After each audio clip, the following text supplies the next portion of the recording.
मोठ्या आणि आदरणीय व्यक्ती त्याच असतात ज्यांना भेटल्यावर आपल्याला आपल्यातल्या कमतरता न दिसता आपल्यातल्या सकारात्मक गोष्टी दिसू लागतात। तुम्ही ही गोष्ट नेहमी लक्षात ठेवायला हवी की सगळ्या गोष्टी नशिबाने मिळत नसतात। काही गोष्टी मिळवण्यासाठी स्वतःला सिद्ध करावं लागतं। तुमच्या जीवनातून जेव्हा तुमच्या जवळची माणसं तुमच्यापासून लांब जायला लागतील तेव्हा समजून जा की त्यांच्या गरजा पूर्ण झालेल्या आहेत। काही लोक केवळ त्यांच्या गरजा पूर्ण करण्यासाठी तुमच्या जवळ येत असतात। मतलबी माणसं गरजेच्या वेळी तुमच्या जवळ येतात, तुमची विचारपूस करतात, पण त्यांच्या गरजा पूर्ण होताच तुमच्याशी संवाद साधणं देखील बंद करतात। अशा लोकांना ओळखा आणि त्यापासून लांब राहायला शिका। संघर्ष करणारा माणूस हा नेहमी एकटाच असतो, पण यशस्वी माणसाच्या पाठी सारं जग उभं असतं। त्यामुळे संघर्षाच्या वेळी जर तुम्ही एकटे असाल तर अजिबात वाईट वाटून घेऊ नका, कारण संघर्ष हा एकट्यानेच करायचा असतो।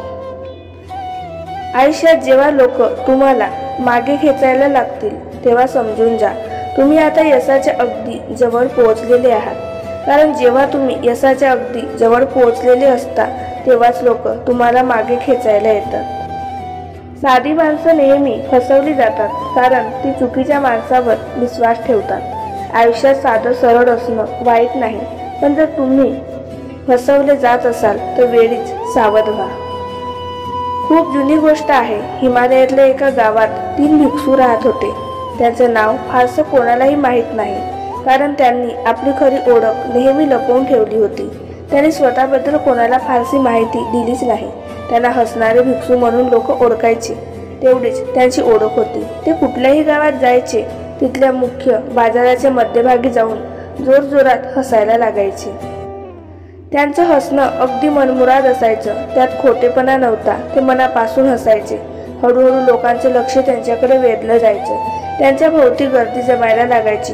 ते इतके एकाग्रतेने आणि तल्लीने होऊन हसायचे की हळूहळू त्यांच्या भोवती जमलेलं सारं गाव हसायला लागायचं। जेव्हा ते गाव हास्यानंदात डुबून जायचं तेव्हा ते त्या भागातून दुसऱ्या गावात निघून जायचे। ते कोणाशीच बोलायचे नाही, कोणाला काही उपदेश करायचे नाही किंवा कोणाला काही शिकवायच्या भानगडीत पडायचे नाही। कुठेही जाऊन फक्त हसायला लागायचे आणि सारं गाव, सारी वस्ती हास्याच्या फवाऱ्यांनी भरून टाकायचे। हळूहळू ते त्या परिसरात खूप प्रसिद्ध होत गेले। लोक त्यांना हसणारे भिक्षू म्हणून ओळखू लागले, त्यांचा सन्मान करू लागले, लोकांकडून त्यांना प्रेम मिळू लागले। त्यांच्या आधी कोणीही अशा प्रकारचा प्रचार केला नव्हता की जीवन म्हणजे फक्त हास्य आहे, त्यांच्या पलीकडे काहीही नाही। त्यांचं हास्य एखाद्या व्यक्तीवर किंवा घटना प्रसंगावर नसायचं, ते फक्त हसायचे, जणू काही त्यांना विश्वाची गंमत समजली आहे, जणू काही त्यांना ईश्वराची रचना लक्षात आली आहे।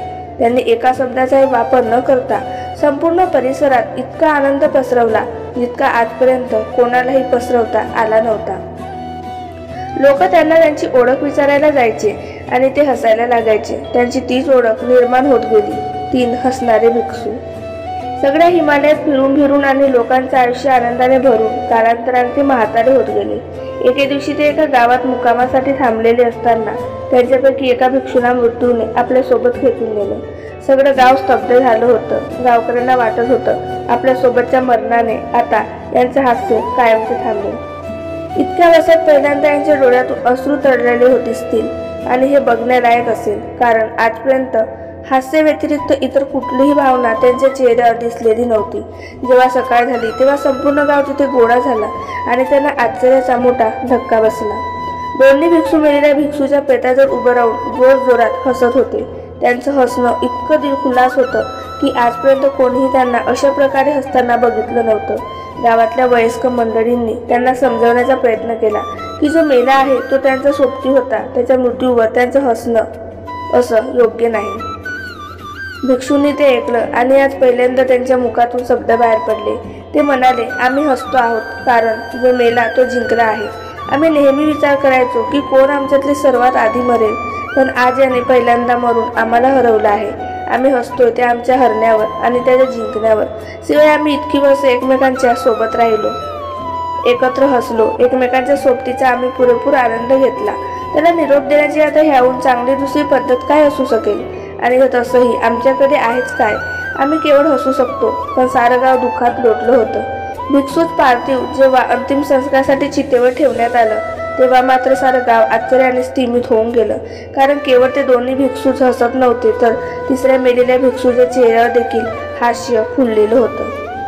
त्या गावात एक पद्धत होती की जेव्हा कोणाचा मृत्यू होईल तेव्हा त्याच्यावर अंतिम संस्कार करण्याआधी त्याच्या शरीराला अंघोळ घालून नवीन वस्त्र लपेटून मग त्याला चितेवर झोपायला जायचं। पण मेलेल्या भिक्षूने मरण्याआधी आपल्यावर हा विधी करायला इतर 2 भिक्षूंना मनाई केली होती। त्यांचं म्हणणं होतं, माझं शरीर कधी अशुद्ध झालंच नाही, माझं जीवन म्हणजे केवळ खळखळतं हास्य होतं, ज्यावर कधी अशुद्धता जमूच शकली नाही। माझ्या अंगावर कुठलेच विकार नाहीत, हास्य नेहमी ताजं आणि प्रसन्न असतं, त्यामुळे मला अंघोळ घालून माझे कपडे बदलण्याची काहीही आवश्यकता नाही। जेव्हा त्या भिक्षूच्या शरीराला अग्नी देण्यात आला तेव्हा त्या चितेतून फटाके उडून आकाशात फुटायला लागले।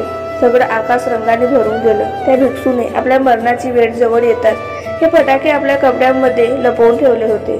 ते बघून सारं गाव जोरजोरात हसायला लागलं। भिक्षूने मेल्यानंतरही सर्वांना हसवलं होतं, सर्वांना आनंद दिला होता। उरलेले भिक्षू हसत हसत म्हणायला लागले, हुशार माणसा, तू आम्हाला परत एकदा हरवलं। मित्रांनो, पृथ्वीवर माणूसच असा एकमेव प्राणी आहे ज्याला हास्याचं वरदान लाभलेलं आहे। माणसाशिवाय इतर कोणालाच हसता येत नाही। यातूनच आपल्याला लक्षात येतं, माणूस इथला सर्वात प्रगत जीव आहे।